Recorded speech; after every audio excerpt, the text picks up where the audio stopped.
Fulton County District Attorney Fani Willis opened the investigation in early 2021. That was shortly after a recording of a phone call between then President Donald Trump and Georgia Secretary of State Brad Raffensperger was made public.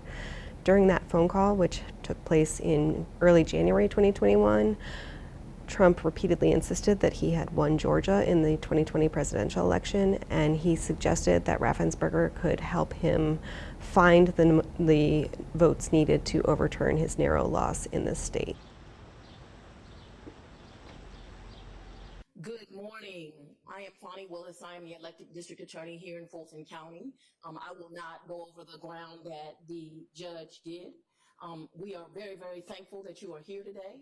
We're going to try to make it as short of a day as possible. Over the last 2 years, it has become clear that Willis is interested in far more than just that phone call between Brad Raffensperger and Donald Trump. Look, all I want to do is this. I just want to find 11,780 votes, which is one more than we have. When she began the investigation, she said in a letter to top state officials that she was looking at potential violations of the law, including solicitation of election fraud, making of false statements, conspiracy, racketeering, and violation of oath of office.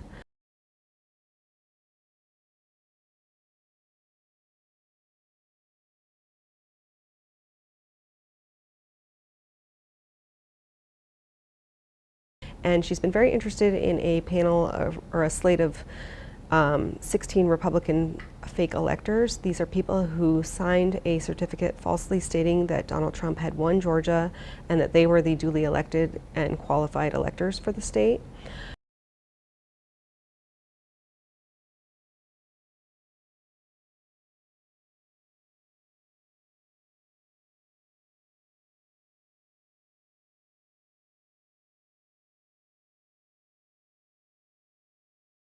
Willis took the unusual step of requesting a special grand jury.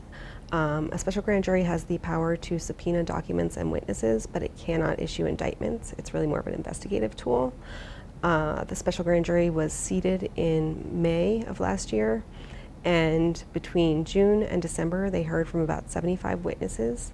That included some really high-profile Trump associates like Rudy Giuliani, U.S. Senator Lindsey Graham, former White House Chief of Staff Mark Meadows, and they also heard from some top state officials like Georgia Governor Brian Kemp, Secretary of State Brad Raffensperger, and Attorney General Chris Carr.